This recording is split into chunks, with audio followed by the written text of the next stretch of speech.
Hello बच्चों, आज आपको कोलाइडल का पांचवी प्रॉपर्टी इलेक्ट्रिकल प्रॉपर्टी जो कि is the very important for the examination and the colloidal property के अकॉर्डिंग इलेक्ट्रिक प्रॉपर्टी की बात अगर हम करें तो उसमें सबसे पहले आता है कि इलेक्ट्रिक की प्रॉपर्टी से फर्स्ट ऑफ ऑल सबसे इंपॉर्टेंट फैक्टर क्या है। तो इलेक्ट्रिकली प्रॉपर्टी में सबसे इंपॉर्टेंट फैक्टर यह है कि स्टेबिलिटी ऑफ द कोलाइडल अगर स्टेबल है और उसके पार्टिकल की साइज ट्रू सोल्यूशन से भी हायर है तो इसका सबसे मेन और वेरी इंपॉर्टेंट फैक्टर है कि उसके अंदर इलेक्ट्रिकली प्रॉपर्टी का प्रेजेंस होना। अब होता क्या कि अगर हम कोई कोलाइडल पार्टिकल लेते हैं जिसकी साइज ऑलरेडी ट्रू सोल्यूशन से एबव है, मतलब 10⁻⁹ मीटर टू 10⁻�6 मीटर, इस रेंज में आता है इलेक्ट्रिकली प्रॉपर्टी। चूंकि कोलाइडल का जो पार्टिकल है वो इलेक्ट्रिकल पॉजिटिव या निगेटिव होता है। इलेक्ट्रिकल पॉजिटिव और निगेटिव होने की वजह से अगर हम पार्टिकल को किसी सोल्यूशन में हम डिजॉल्व करते हैं या डिस्पर्स मीडियम में हम डिजॉल्व करते हैं तो चूंकि all the particle have the same charge but medium is the opposite है बट इक्वल। यह जो आपका पार्टिकल है उसमें जो चार्ज है वह सेम पॉजिटिव या निगेटिव चार्ज होंगे मीडियम के जस्ट अपोजिट। क्योंकि इनका सारे पार्टिकल का जो चार्ज है ऑलरेडी बिल्कुल सेम है, इस वजह से एक पार्टिकल दूसरे पार्टिकल को अट्रैक्ट न करके रिपेल करता है और रिपेलिंग होने की वजह से ये एग्रीगेट नहीं होता और एग्रीग्रेशन नहीं होने की वजह से यह पार्टिकल की साइज बढ़ती नहीं है जिससे वो सेटल डाउन नहीं कर पाता है। तो सबसे इम्पोर्टेंट हम इस बात कर सकते हैं कि इलेक्ट्रिकल प्रॉपर्टी कोलाइडल के स्टेबिलिटी को एक्सप्लेन करती है।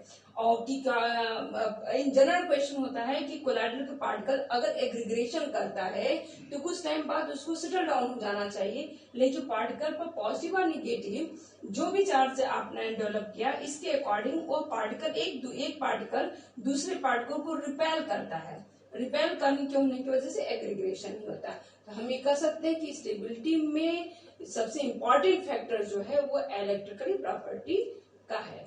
अब आते हैं इसके अकॉर्डिंग से हम कोलाइडल को दो भागों में बांट दिए। हमारे कुछ कोलाइडल पॉजिटिव चार्ज होते हैं और कुछ कोलाइडल जो होते हैं वो निगेटिव चार्ज होते हैं। इस वजह से हम उसको दो कैटेगरीज में बोलते हैं, positive sol and negative sol. Positive sol में हम जितने भी देखें कि पॉजिटिव सोल जो एग्जाम्पल होते हैं, hydrated of the aluminium, hydrated of the ferric, मतलब हाइड्रेटेड साल्ट जो होते हैं वो ऑलवेज पॉजिटिव चार्ज।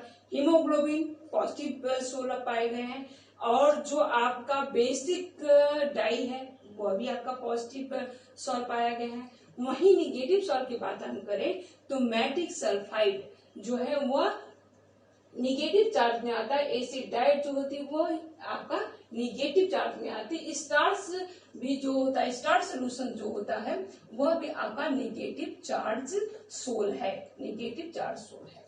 इस वजह से हमने दो भागों में बांट दिया है, पॉजिटिव एंड निगेटिव चार्ज। अब आता है नेक्स्ट क्वेश्चन उठता है कि इनकी चार्ज कोलाइडल के पार्टिकल पर चार्ज का ओरिजिन कैसे होता है, मतलब वो क्यों ऐसे पॉजिटिव और निगेटिव बन जाता है, जबकि पार्टिकल तो हमने एब्जॉर्बेट डाला है फिर भी उसके बाद हमने देखते हैं कि डिस्पर्स मीडियम, डिस्पर्स फेज या तो पॉजिटिव होता है या निगेटिव होता है। इसका मेनली रीजन क्या हो सकता है। हमने देखा इसमें जितने भी ईयरली और हम जितने भी पास्ट में जाएं तो उसमें बहुत सारे एक्सपेरिमेंट हुआ और एक्सपेरिमेंट के अकॉर्डिंग हम 3 फैक्टर ऐसे हैं जो सबसे अधिक हम मानते हैं कि ये किसी भी पार्टिकल चार्ज कोलाइडल के पार्टिकल पर चार्ज डेवलप करने के लिए ये फैक्टर है। पहला फैक्टर की बात मैं करूं तो हम ये कह सकते हैं dissociation of the absorb molecule. जब हम किसी मॉलिक्यूल को सॉल्यूशन में डालते हैं तो उसमें जो एब्जॉर्बेड है उसका डिसोसिएशन होना और डिसोसिएट होके वह कोलाइडल पार्टिकल पर एग्रीगेट होना या सरफेस पर एब्जॉर्ब हो जाना, यह सबसे मेन फैक्टर है जिससे कि हमारा कोलाइडल या तो पॉजिटिव या नेगेटिव होता है। एग्जांपल में हमने जैसे अभी हमने केमिकल मेथड में बताया था कि हम आर्सेनिक सल्फाइड का हम सोल बना देते हैं। और यह सोल H2S के प्रेजेंस में बनता है। तो H2S जो है वो एब्जॉर्बेट हुआ, एब्जॉर्ब का डिसोसिएशन होना, इसका मतलब 2H पॉजिटिव और S2 निगेटिव हो जाना। S2 निगेटिव जो होता है इसके सराउंडिंग इस पार्टिकल, इस आपका जो सोल बना है उसके सरफेस पर ये आपका एग्रीगेट मतलब सरफेस पर एब्जॉर्ब हो जाता है, जिसकी वजह से जो आपका आर्सेनिक सल्फाइड है वह निगेटिव कोलाइडल सोल में पाया जाता है, उनका बिहेवियर जो होता है वो निगेटिव होता है। और दूसरा फैक्टर क्या है, dissociation of the molecule forming colloidal aggregation. दूसरा में फैक्टर सबसे इंपॉर्टेंट हम ये भी देखते हैं कि मॉलिक्यूल का कोलाइडल मॉलिक्यूल का डिसोसिएशन होना और फिर वो एग्रीगेट होके एक निगेटिव आधा पॉजिटिव हमारा कोलाइडल सोल का फॉर्म करना। एग्जाम्पल में हम सोप लेते हैं, जैसे आपको बताया गया था कि सोप का एग्जाम्पल हम इन जनरल लिखते हैं COONA। अगर ये डिसोसिएट होता है तो होता क्या है, R ऑक्सिलेट इधर हो जाता है और सोडियम एनायन पॉजिटिव इस ढंग से होता है। लेकिन जब हमारा ये जो एग्रीगेट होता है तो एग्रीगेशन से क्या बनता है, मिशेल। ये इसके लास्ट प्रीवियस उसमें बताया गया था, तो इसमें बनता है बेटा मिशेल फॉर्मेशन। मिशेल का फॉर्मेशन चूंकि मॉलिक्यूल के डिसोसिएशन से फिर एग्रीगेशन के होने की वजह से बनता है, इस वजह से इस पूरे पार्टिकल का जो बिहेवियर होता है वो निगेटिव हो जाता है। मतलब मिशेल का एग्रीगेशन निगेटिव सोल का फॉर्मेशन के होने की वजह से होता है। इस वजह से ये जो सोल है वह आपका निगेटिव बिहेवियर शो करता है। अब आप देखते हैं कि ये दो तो हम देखते हैं कि सारे एक्सपेरिमेंटल के अकॉर्डिंग हुआ, लेकिन मॉडर्न थ्योरी क्या करती है और सबसे अधिक एक्सेप्टेड जो हमारा फैक्टर है वह है preferential absorption of ion from solution, जिसको हम सबसे इम्पोर्टेंट फैक्टर आज के उसमें हम मानते हैं और इसी को हम मेन रीजन मानते हैं कि कोलाइडल पार्टिकल की स्टेबिलिटी एंड चार्ज डेवलप का सबसे और वेरी इंपॉर्टेंट हमारा प्रॉपर्टी है preferential absorption of the ion from solution. अब आते हैं इसकी इस मेथड में हम देखते हैं होता क्या है। अब आपको हम करने कहा कि चूंकि प्रेफरेंशियल एब्जॉर्प्शन है, कोलाइडल की स्टेबिलिटी होने के लिए सबसे जरूरी है कि इलेक्ट्रोलाइट का प्रेजेंस होना। और अभी आपने कहा कि कोलाइडल इसलिए स्टेबल होता है क्योंकि उसमें चार्ज डेवलप होते हैं, और चार्ज चूंकि पार्टिकल में सेम होता है इसलिए उनमें रिपेलिंग होती है, और रिपेल होने की वजह से वो एग्रीगेशन नहीं करता। क्योंकि एग्रीगेशन नहीं होने की वजह से कोलाइडल का पार्टिकल साइज बढ़ता नहीं, जिसके वजह से वो सस्पेंशन सॉल्यूशन की प्रॉपर्टी को गेन नहीं कर पाता। तो इसमें सबसे पहले कि हम बनाते कैसे हैं। अब हम एक एग्जांपल लेते हैं जिसमें हमने AgNO3 को लिया है, सिल्वर नाइट्रेट सोल्यूशन लिया है, जो मीडियम हमने पोटेशियम आयोडाइड का लिया है। पोटेशियम आयोडाइड से रिएक्शन करने पर हमारा जो सोल बनता है वो सिल्वर आयोडाइड का बनता है। चूंकि आयोडाइड का है तो इसकी जो प्रेफरेंशियल है या सबसे पहले जो माने वो एब्जॉर्ब करना चाहेगा वह चूंकि मैक्सिमम अमाउंट आपका KI का है, इस वजह से वो KI Ag सोल जो आपका डेवलप हुआ उस सोल पर I का जो negative maximum amount present of the KI, तो I का जो पार्टिकल पार्ट्स है वो सबसे अधिक एब्जॉर्ब होता है, जिसकी वजह से ये जो सोल है वो निगेटिव फॉर्मेशन होता है। अगर हम इस मीडियम को बदल देते हैं, जैसे AgNO3 हमने मीडियम ले लिया है, मतलब हम डिस्पर्स मीडियम AgNO3 ले लिया, उसमें हमने KI ऐड किया, तो KI में देखा गया कि हमारा जो प्रोडक्ट बना वो as it is silver iodide बना, लेकिन एब्जॉर्प्शन जो हुआ वो Ag आयन का हुआ फ्रॉम द सॉल्यूशन, जिसकी वजह से इसकी प्रॉपर्टी बेटा पॉजिटिव हो जाती है, जिसकी वजह से इसकी प्रॉपर्टी पॉजिटिव सोल बनती है। वैसे ही हम हाइड्रेट कर दे सकते हैं, जैसे हमने फेरिक ऑक्साइड लिया Fe2Cl, फेरिक क्लोराइड भी आप ले सकते हैं। फेरिक क्लोराइड को हमने वाटर में डिसॉल्व किया, जिसके वजह से हमारा डेवलप हुआ हाइड्रेटेड एंड XH2। चूंकि ये वाटर के प्रेजेंस में हुआ, इस वजह से इसके एब्जॉर्प्शन सबसे प्रेफरेंस जो होता है वो 3 पॉजिटिव का होता है, Fe3 पॉजिटिव का हो जाता है, जिसकी वजह से हमारा जितने भी हाइड्रेटेड सॉल्ट है वो आपके पॉजिटिव सॉल्व बनते हैं।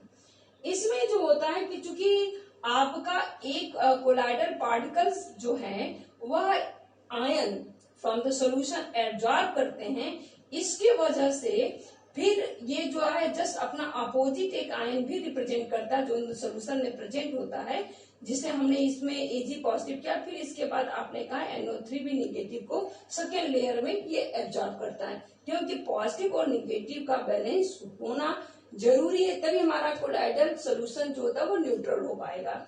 इस वजह से इसमें एक देखते हैं कि हमारे पास दो लेयर डेवलप होती है, first layer and the second layer.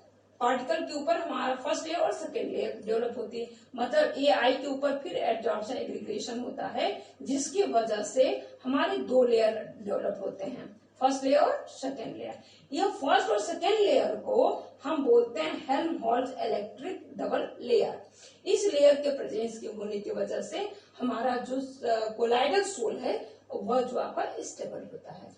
अब आते हैं कि आज की मॉडर्न थ्योरी इसमें क्या कहती है।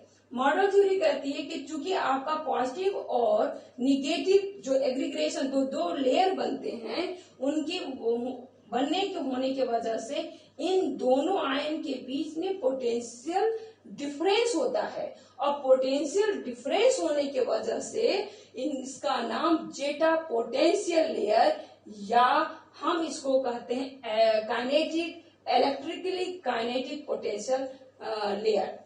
अब आप देखते हो इसमें हम दो लेयर की बात करते हैं। जो आपका फर्स्ट लेयर होता है ये ऑलवेज फिक्स्ड लेयर होता है, यह जो होता है वो फिक्स्ड लेयर होता है, और सेकेंड जो होता है वो डिफ्यूज लेयर कहते हैं, इसको डिफ्यूज लेयर कहते हैं आपका। मतलब ये जो आपका अपर सेकेंड लेयर है वो डिफ्यूज या मोबाइल लेयर है, और मोबाइल लेयर होने की वजह से इनका dissociation in the solution easy way में हो जाता है, और हमारे कोलाइडल पार्टिकल का बिहेवियर जो है आपके फर्स्ट या फिक्स लेयर पर डिपेंड करता है कि हमारा कोलाइडल पार्टिकल जो बना है या कोलाइडल सोल जो बना है वो पॉजिटिव या नेगेटिव बिहेवियर का होगा। तो सबसे इम्पोर्टेंट इसमें कभी कभी आपका टर्म एक्सप्लेन करने को आता है, जिसको हम जेटा पोटेंशियल डिफरेंस के नाम से जाने, जिसको हम ये दोनों पोटेंशियल डिफरेंस को हम बोलते हैं जेटा पोटेंशियल लेयर, या तो हम इसको काइनेटिक पोटेंशियल डिफरेंस के नाम से